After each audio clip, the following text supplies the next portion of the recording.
At its heart, Product Lunch Formula is made up of sequences, stories, and triggers.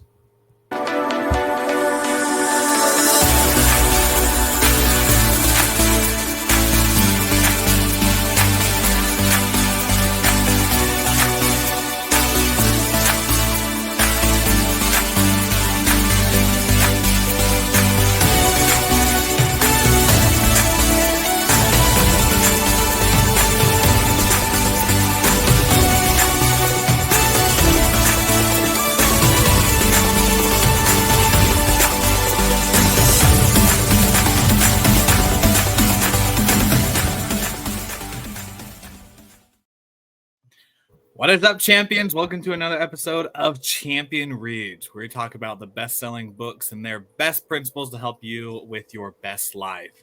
I am William Blake, one of your hosts. We also have Mr. Ian Sturmer, our other co-host, with us today, and we are excited to continue the book Launch by Jeff Walker with you guys. And today, specifically, we're going to jump into the 9 triggers that he goes over in that book. For quick recap of what that is, we got authority, reciprocity, trust, anticipation, likability, community, scarcity, social proof, and event-based. I'm excited. We're going to do our wonderful New Year speed dating style, where we're going to try our best to hit each and every one of those and to share with you guys some practical stuff that we can be able to help each of you champions as well as us to live a better life. So super excited about today. Let's just start right off the bat, Ian. Let's just hit with authority. Authority to me is something that is the front of what it is. It's the guiding principle. It's the leader that tells you how things are. I'm curious from you, what's authority to you in the triggers? Yeah, I love you said hit with authority, because authority is the first hit that's out there. It comes down to a question a friend of mine posed one time in a group: why should I buy from you? There's so many options out there. There's so many choices. We all have so much competition.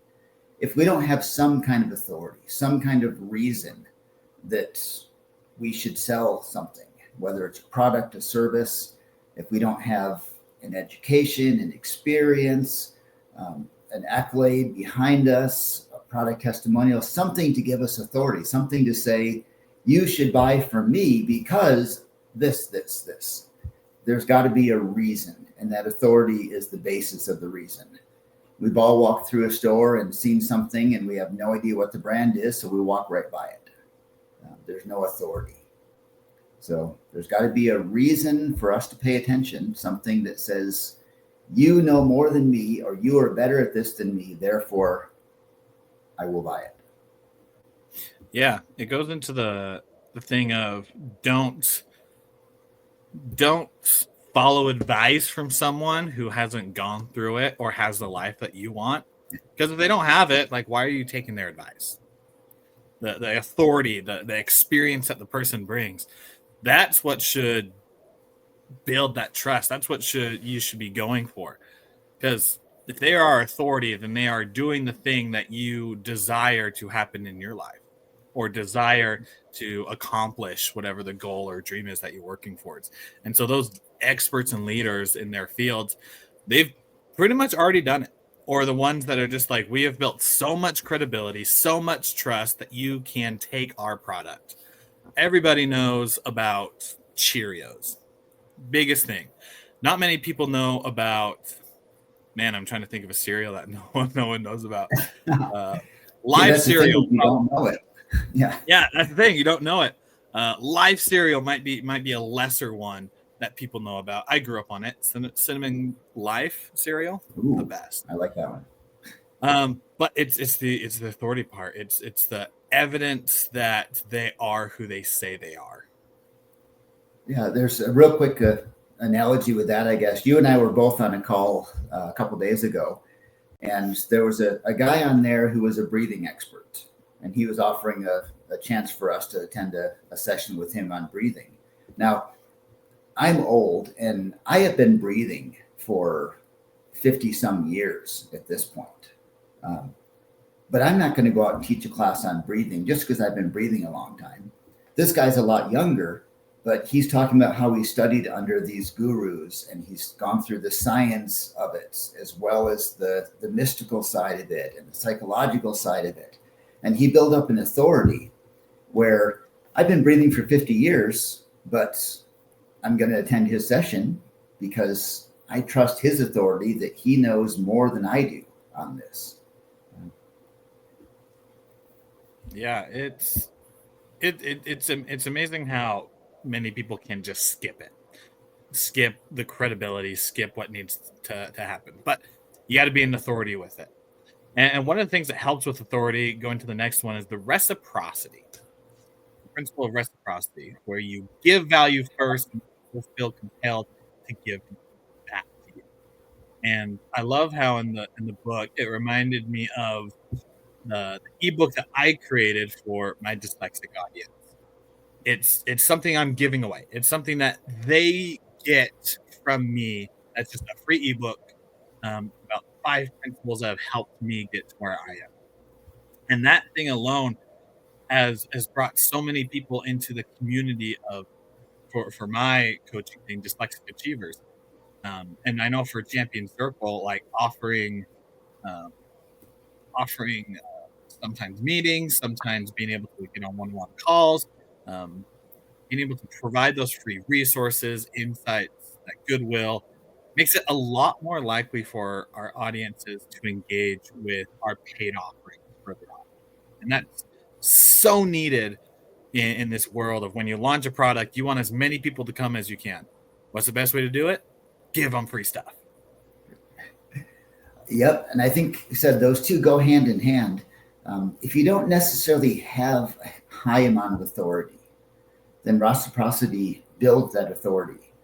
If I'm going to go to a doctor and they have MD at the end of their name, then they've got authority that I trust in there.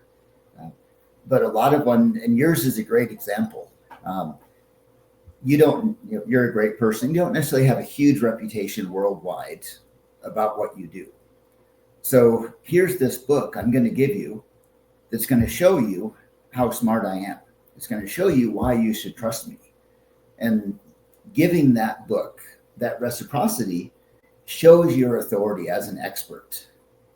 Not just here's a name or some piece of paper, but here's real proof that I am an authority in this, or that Mr. Blake is an authority in this, not me, because I'm not an authority in that. But that reciprocity, give something that's going to show people the value you have and create that authority with you as an expert. And yeah, reciprocity, I think, is the best, easiest, first way to do that. Yeah, and it builds well into adding in 3 in there. Goodness, all these go together. Trust. It adds trust. When you got the authority and you are giving people value first, they feel compelled to give back, and it builds that trust value, which is obviously the foundation for any successful transaction. Any business that goes on needs trust, because if you don't have trust, then you're that sleeky car salesman at that hand-me-down used car dealership, to where you walk in there and they're just like, I got the car for you. Oh, this car works. And you look at it, looks like a piece of junk, but you need a car, and you drive it off the lot, and all of a sudden it breaks down and you're out a couple $1,000s, right? It's like, that's not trust. But what trust is that you build through genuine care, through transparency, and through consistency with your audience, that builds the authentic promises that you give them. And when you say something's going to happen, your audience knows it's going to happen. Yeah, I like that. And like you said, these all run together. And it almost goes backwards. You kind of build trust through that reciprocity. I'm giving you something. This is going to show you that I know what I'm doing. It's going to build a trust in my expertise. So a trust in my authority to do it. And also the fact that you're giving something out, you're putting skin in the game for them, that builds a bit of the trust. And then you can throw things at the end of that, like a guarantee or a warranty or only pay if it works, or depending on your product or service, whatever you can throw out for there to say, you know what, let me take some of that risk away from you. And that's going to build some trust as well. Hyundai cars is a great example of that. They came out, they were a cheap car. People thought, oh, if it's a cheap car, it's not going to last very well. So their way of handling that was they came up with the best warranty in the auto business. I don't know if they still have that, but for a long time, they were famous for having the best warranty out there. And a lot of people trusted it because of it. And a couple of years ago, I read that they surpassed Toyota as the largest car manufacturer in the world. So they built that trust, starting with a warranty, and then building pretty good cars, following through with the fact that their cars they were quality cars at a good price. And that's what people wanted. So that trust can be, I don't want to say artificially put out there first, but you can do something to say, trust me because of this. But then you have to show it through your product and service as you go forward. Yeah. And with the fourth one of anticipation, I'm going to throw it right back at you, Ian. Because, anticipation, it's creating that excitement about what's coming next. It's getting your audience engaged and eager and little teases for the launch. What is probably one of the most important things, and I'm not fishing for an answer, but what's one of the most important things when it comes to anticipation for you? Oh, there's got to be a teaser out there first about what it is. And looking in the corporate advertising world, there's two examples that come up to me. One is probably the master of that is Apple.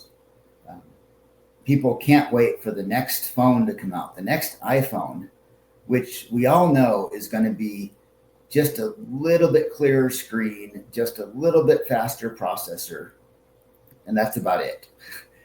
But we still get excited about it because they build all these things up.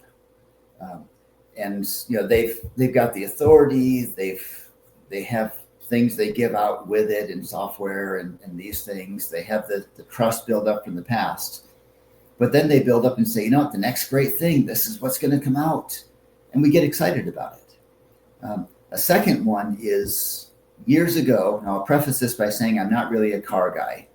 So I did not know what a Mini was before they started doing Minis, the kind of the relaunch in the US 20, 30 years ago, whenever that was. And I started seeing these billboards on the road, and they would say, sip, don't guzzle. And they'd have like a little wine glass or a huge jug of water.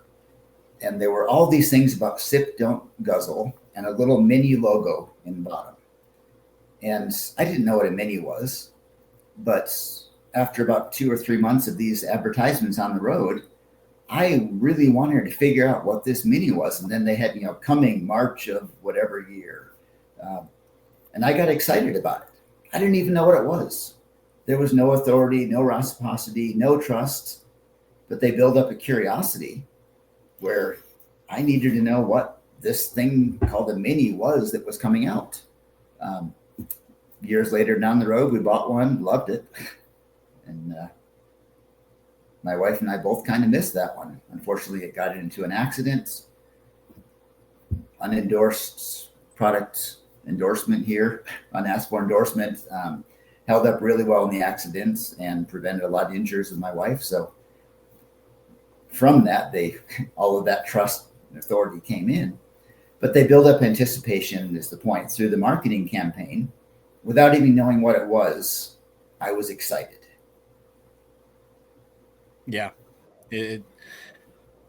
That buildup brings in so much of what's needed when launching something. Because if you're in anticipation for you to just grab it, you're just like, I'm gonna grab it. And so for my example, I kind of want to bring in actually 3 principles. 2 we haven't talked about. So we have anticipation, likability, which is the 5th one, and then I'm going to jump to the 7th one, which is scarcity. So with these 3, I think about when it comes to likability, I like Maverick, the gas station. That's the place where I've been basically my entire life growing up. Whenever I needed to fill up on gas, it was a Maverick right next to our house. Got the little discount card that they have to where you swipe it and save 2 cents on the gallon, and it was just the Ooh. coolest thing. And it was woohoo, 2 cents. Yeah. And that's like we bought from them because we like them. I saw on this sign as I was traveling up to Idaho for my in-laws that said Maverick gas station. I'm like, oh, cool. But it's like in 25 miles. And so and I knew that we were getting low on gas. And instead of looking around for another gas station, I knew it was 25 miles. I looked at our gas tank and I said, we can make 25 miles. And so even though we passed probably a dozen other gas stations, we wanted Maverick. Like, we wanted to be able to get to that gas station. And so as we drove to there, it was just that anticipation of, oh my goodness, we are going to hit Maverick, even though all these other gas stations are there. Which then also brings up the scarcity thing, which in a different example with likability and scarcity is the 10X conference that Grant Cardone does. He has a 10X conference. I got a text from him saying that this is the last 10X conference that he's doing. And in my head, I'm just like, I've always wanted to be a speaker on the TEDx stage. This is the last one he's doing. And so I can just imagine everyone who sees that text, they are going to be jumping at those tickets. This is the last one. This is going to be the big one that they're going to send everything off with. So there's scarcity in that. This is the last one. You better come or it's gone. The likability factor. Grant Cardone's been in my life since the very beginning of my self-development journey. First time I saw a video of his, he helped lead me into what business, personal development, sales, finances. Like, he was the one that brought me in there. And then that anticipation of it's going to be happening. I can't remember the specific date, but it's just like, it's going to be happening soon. You got to be there. And so like all those three together built into this like TEDx conference by a simple text. Launching's important. And it's just crazy, these triggers that we use. Yeah. We moved through a couple of those with indigo anticipation and actually all of those. Again, I'm going to give a couple examples too, because I love examples. When I was a kid, actually I was older than a kid, but Superman, the comic book, came out with a storyline which was revolutionary called The Death of Superman, where Superman died. You may have heard of that one now. When that comic came out, because it built up for like a year through the different storylines of different comics. And when the actual Death of Superman comic came out, first of all, it was wrapped in black plastic with a Superman logo with blood coming off of it on the cover. So you couldn't even see the comic inside. It had some free gifts in there. It had a black armband with a Superman logo on it. It's like you would wear at a funeral.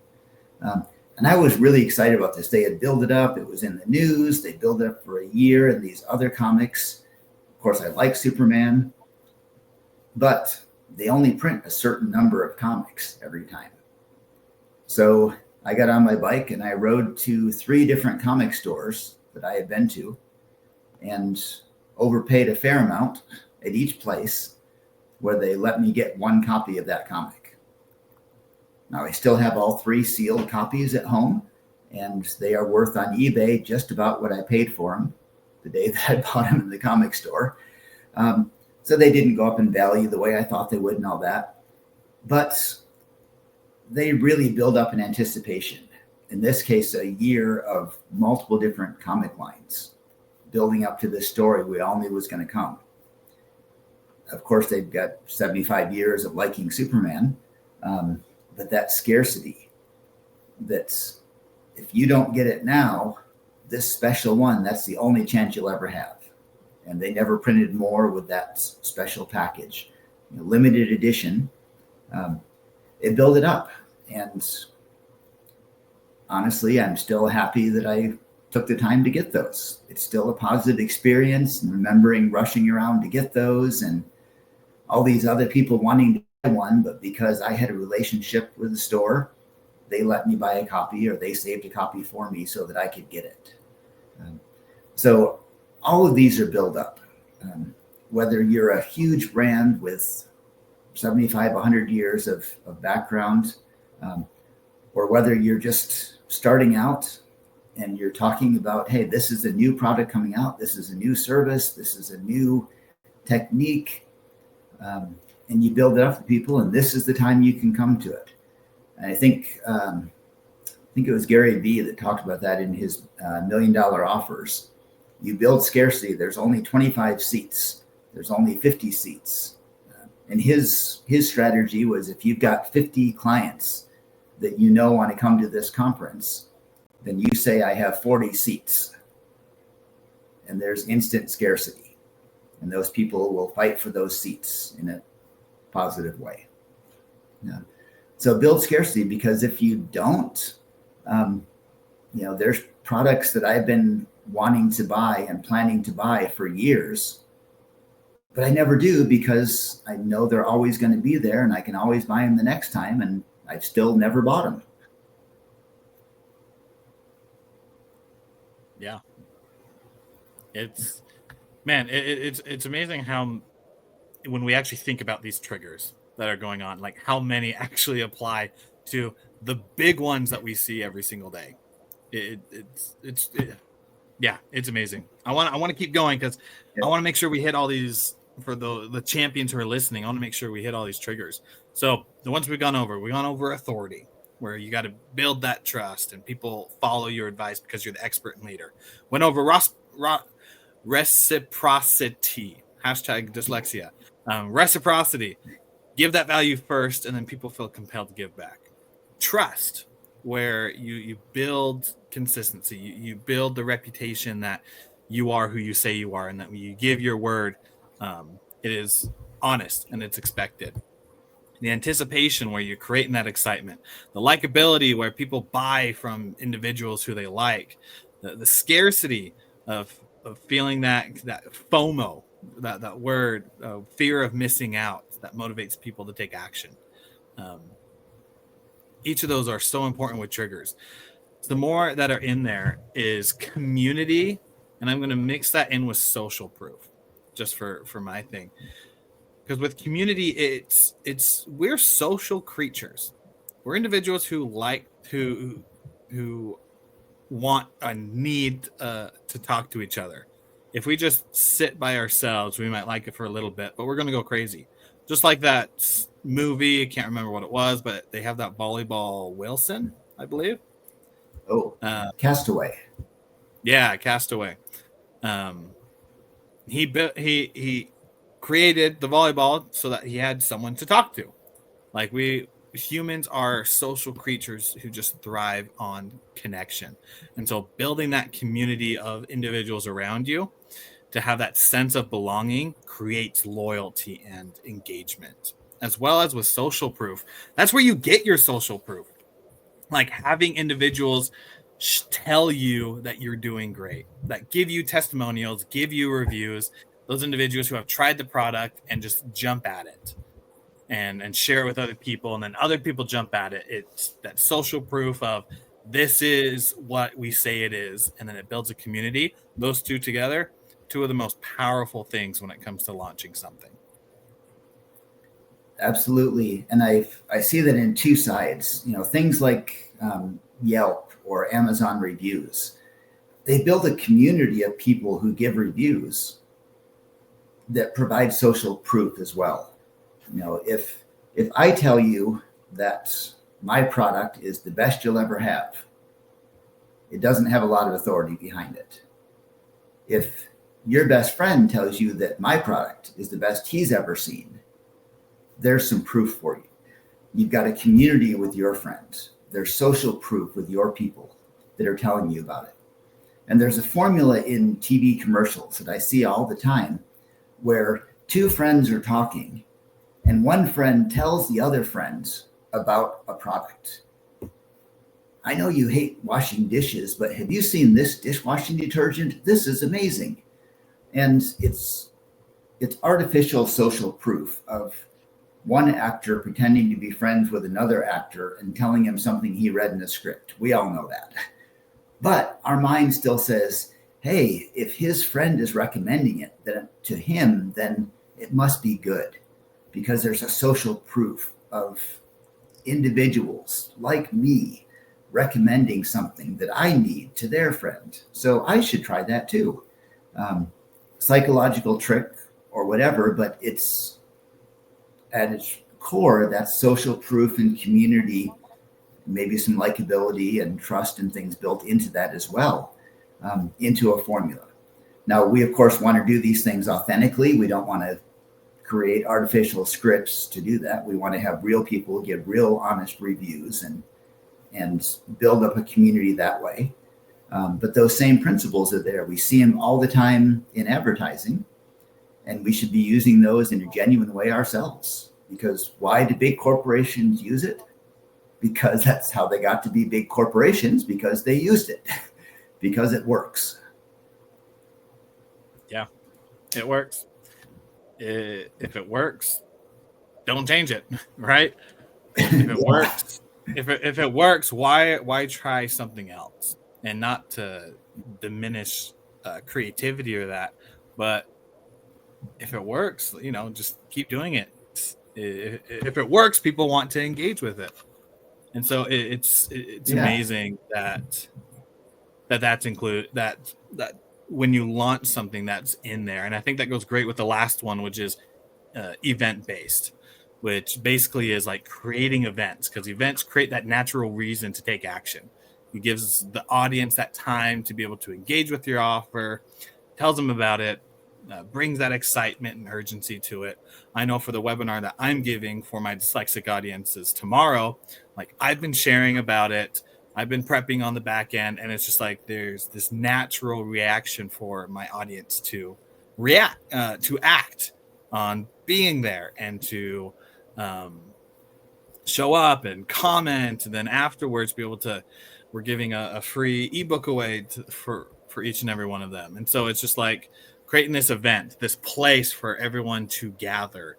It's just this natural reason that ties everything together with all these triggers to just naturally act. Yeah, I think that's true. Having an actual event brings everything together into one specific moment. Right now, if you're watching this live or in the next couple of days, we're in the middle of something called CES, or Consumer Electronics, something with an S, that takes place in Las Vegas, where there's product launches from all these big tech companies. Why do they all launch at the same time when there's incredible competition? Because this huge event has built up excitement. Reporters are there, news articles are coming out, and people are, nerds like me are glued to their Google screen, seeing what new things are coming out. What's the next camera? What's the next phone? What's the next headphone? The next TV? Whatever it is that we don't need but want to buy anyways. So an event ties all of those things together and says, this is your one time to see all of these things. You can be the first. You can, everything about it, the community of everyone who's interested in watching it, and different Facebook groups I'm in, and are all talking about it and sharing information back and forth. There's community around it. There's trust in the brands. There's reviews coming out. A single event, even though it makes no logical sense, why do you have to have an event to come out with a new iPhone? When it hits the stores, people are going to buy it anyways. But it builds that excitement. It builds likability. It builds community, scarcity. All of that comes together through that act of a single event. And I think that's probably the key points of all of these with your launch, is to have an event. It's not going to work if you haven't built the other things up before there. But having an event is what's going to make things happen right then. It's what's going to bring the money in. Money is not the most important thing in life, but it certainly makes life a lot easier. And that's probably why a lot of us are in business. And it's what's going to allow us to continue to be in business and continue to help people. So Yeah, have an event. Make your launch an event, not just open a web page and hope somebody comes there over the next couple of years. Yeah. Yeah. That man, not wiser words have been said. Have an event. It really ties in the other 8 with the event. It's like if you want the authority, if you want to be able to give to other people and build trust, build that anticipation, build that likability, community, scarcity, social proof, if all of that is put together, you got to hold an event. You got to have something to put out there. Because if you don't, it's just like you upload a post on Instagram and hope that it goes viral, right? It's just Yeah. hoping. But when you put an event out, then you build that proof. You get people there who then experience who you are and what your business is, to then which some of them will buy your product, which then you can get testimonials and reviews to build that trust and authority. Then you continue to do the event, and it's just it's just these 9 triggers are amazingly crucial for launching a product. And Ian, I'd love as we're wrapping things up, love to hear your final words on all of this. Yeah, well, I'm going to make one more comment about the event and how that makes everything special about it. So I'm going to ask you a quick question here. Oh, shoot. You're married. You have a beautiful bride. Do you think that in your mind, your marriage is stronger because of that event of a wedding? Or if you just she showed up at your door one day after you've been dating and you gave her a key and she moved some stuff in. How special is your wedding? In a few simple words. How special is my wedding? The ceremony. Ceremony. Special enough to hold Don't an think event. too long because your wife might wonder why you're. Yeah. A special moment to celebrate the commitment that we have for each other to start the life and family that we want. So was that an important day for you? Yeah, it was very. Okay. I'm assuming this is all correct. Yeah. And that might be an over the top example of a wedding ceremony, but all of those things before were built into before we had that ceremony. But that ceremony encapsulates all that idea of the love and commitment and reciprocity and trust and likability, and all of those things are built into that ceremony we create for a wedding. Now, our product launch is not going to be anything like a wedding to us or to any of our clients, but it presents a single moment in time to encapsulate all of these things. And people will remember that more than hitting the download button on their computer. Even opening up an Amazon package is a small event that builds some excitement and anticipation. The fact that it's coming to us is a minor event. But if you know that it's the one day, I sometimes pre-order books and they all come out on the same day. And I know that all of the fans of this author are opening the same book on the same day. And we waited months for it to come out. There's excitement in that event. So we have to do the steps first. But if you skip that event at the end, you're losing all of that feeling that's going to continue with your clients.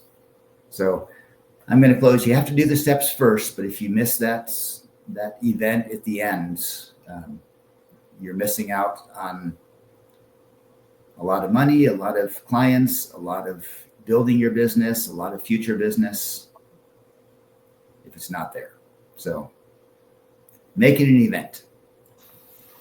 Yeah, you can do as much preparation as you want, but unless you take action, unless you do something about it, it ain't going to work. So wonderfully said, Ian. And that wraps up this episode as we talk about the 9 triggers in the book Launched by Jeff Walker.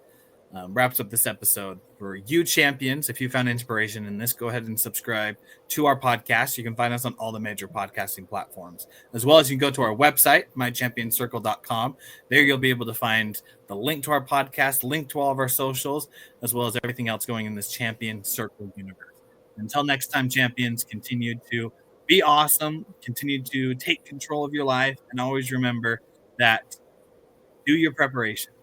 Get the trust and authority. Always remember to hold an event, because it's the taking action part and bringing people together that's going to help launch the thing that you are doing.